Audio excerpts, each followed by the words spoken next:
सबसे पहले आज की तमाम बड़ी खबरें नॉन स्टॉप न्यूज में।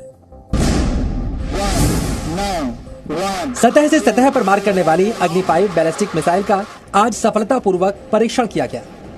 शाम 7:50 पर एपीजे अब्दुल कलाम द्वीप से अग्नि 5 मिसाइल को लॉन्च किया गया। मिसाइल ने सटीकता के साथ अपने लक्ष्य को निशाना बनाया। इस मिसाइल में 3 चरणों वाले ठोस ईंधन का इस्तेमाल किया गया है। परमाणु हथियार ले जाने में सक्षम अग्नि 5 मिसाइल की मारक क्षमता 5000 किलोमीटर है। ड्रग्स केस में आरोपी आर्यन खान को आज भी बॉम्बे हाईकोर्ट से जमानत नहीं मिली। बॉम्बे हाईकोर्ट में आर्यन की जमानत पर लगातार 2 दिन से सुनवाई चल रही है और ये सुनवाई कल दोपहर 2:30 बजे फिर से शुरू होगी। Day one that they have unnecessarily, unwarrantedly and unjustifiably arrested Ms. Munmun Ramesh at the present case. High court में आज हुई सुनवाई के दौरान आर्यन के वकील और पूर्व अटॉर्नी जनरल मुकुल रोहतगी ने अरेस्ट मेमो दोबारा देखने की गुजारिश की और आर्यन को गलत तरीके से गिरफ्तार किए जाने की दलीलें पेश की। कोर्ट से यह भी कहा कि इस केस की जांच आर्यन को जमानत मिलने के बाद भी जारी रह सकती है। वहीं दूसरे आरोपी अरबाज मर्चेंट के वकील अमित देसाई ने कोर्ट में पेश की गई अपनी दलील में कहा कि एनसीबी ने बिना नोटिस दिए ही आरोपियों की गिरफ्तारी की। वकील अमित देसाई ने पंचनामे पर भी सवाल उठाए। आगे जब रिमांड कैरी ऑन हुआ है तब इन्होंने सेक्शन 29 इन्वोक किया है जो कि कम्प्लीटली अनजस्टिफाइड है और इसीलिए हमने आज कोर्ट को भी रिक्वेस्ट किया है कि 29 सेक्शन के ऊपर कुछ ऑब्जर्वेशन आना जरूरी है क्योंकि 29 सेक्शन जो है वो सिर्फ कॉन्स्पिरेसी की बात करता है। एनसीबी कोर्ट में कल अपनी दलीलें पेश करेगी और आर्यन को जमानत के विरोध में अपना पक्ष रखेगी। एनसीबी के जोनल डायरेक्टर समीर वानखेड़े से एनसीबी की विजिलेंस टीम ने करीब 4 घंटे तक पूछताछ की।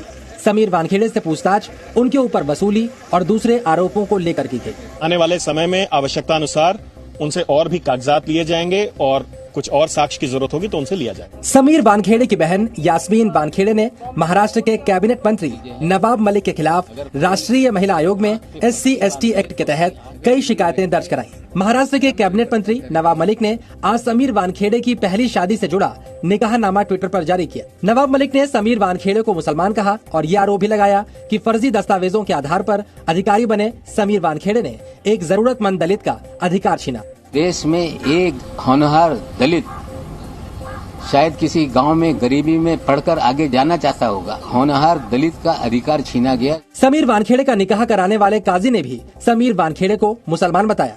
अगर वो हिंदू वहाँ जाहिर कर देते तो निकाह नहीं होता। समीर वानखेड़े की दूसरी पत्नी क्रांति रेडकर ने जवाब में नवाब मलिक पर काजी को पैसे खिलाने का आरोप लगाया।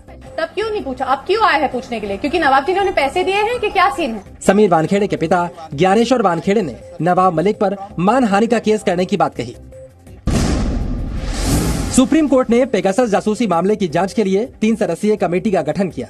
इसके साथ ही सर्वोच्च अदालत ने कहा कि देश के हर नागरिक को निजता के उल्लंघन से सुरक्षा देना जरूरी है और सरकार की ओर से राष्ट्रीय सुरक्षा की दुहाई देने मात्र से कोर्ट मूक दर्शक बना नहीं रह सकता। सुप्रीम कोर्ट के इस फैसले के बाद देश में सियासत तेज हो गई है। वायनाड से कांग्रेस सांसद राहुल गांधी ने कहा कि कोर्ट ने विपक्ष के रोक का समर्थन किया है। A big step that the Supreme Court has said that they're going to look into this matter. I'm confident that we will get the truth out of this. Rahul Gandhi के इस बयान के बाद बीजेपी ने कांग्रेस को जवाब दिया।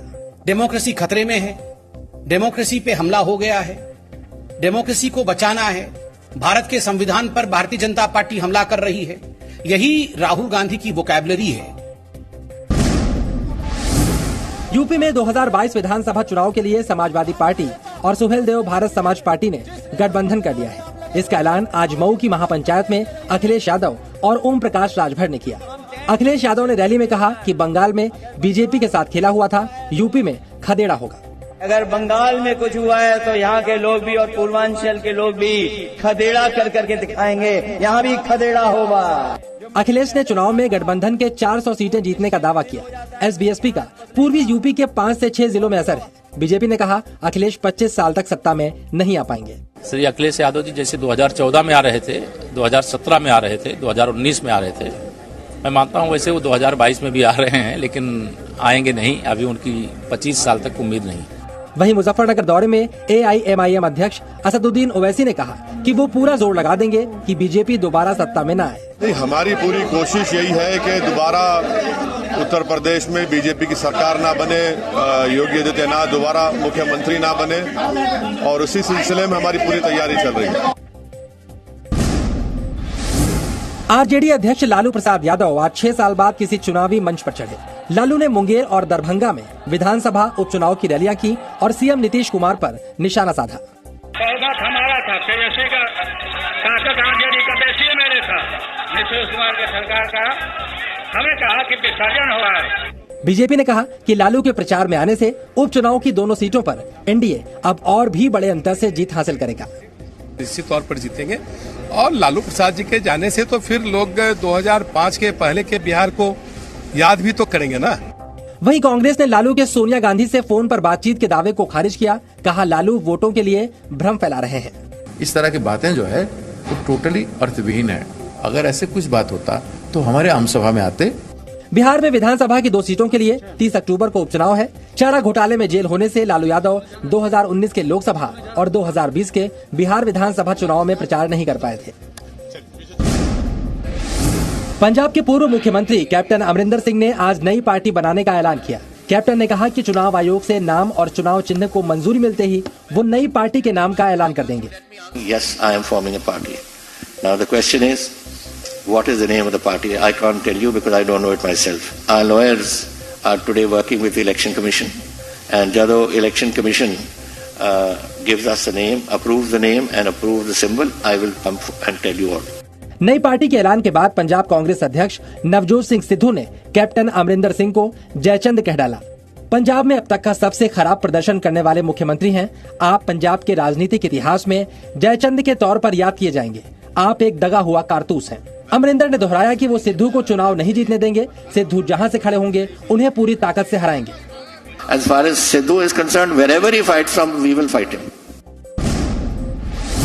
दिल्ली में 90% लोग कोरोना को हरा चुके हैं। आज जारी हुए दिल्ली के छठे सीरो सर्वे के मुताबिक दिल्ली के 90% लोगों में कोरोना की एंटीबॉडी पाई गई है। इस बीच दिल्ली सरकार ने आज 1 नवंबर से नर्सरी से 8वीं तक के सभी स्कूल खोलने का ऐलान कर दिया। स्कूल खोलने के लिए नियम भी तय किए गए हैं। स्कूलों की क्लासेस 50% क्षमता के साथ ही चलेंगी। छात्रों को स्कूल आने के लिए बाध्य नहीं किया जाएगा। स्कूल की पढ़ाई ऑफलाइन के साथ ऑनलाइन भी होगी। वही स्टाफ ड्यूटी देंगे जिन्हें वैक्सीन की दोनों डोज लगी हो। दिल्ली में 9वीं से 12वीं तक के स्कूल सितंबर में खोले जा चुके हैं। 1 नवंबर से दिल्ली के सभी स्कूल खोले जा सकेंगे। कोई भी स्कूल जब खुलेगा तो किसी भी पेरेंट को अपने बच्चे को स्कूल भेजने के लिए बाध्य नहीं किया जाएगा। इसके साथ दिल्ली सरकार ने छठ पूजा को भी मंजूरी दे दी है। उप मुख्यमंत्री मनीष सिसोदिया ने बताया कि छठ पूजा सरकार द्वारा तय स्थानों पर सख्त प्रोटोकॉल के साथ होगी। पूजा में सीमित लोग शामिल हो सकेंगे। दिल्ली सरकार ने पहले छठ पूजा पर रोक लगा दी थी। बीजेपी इसका विरोध कर रही थी।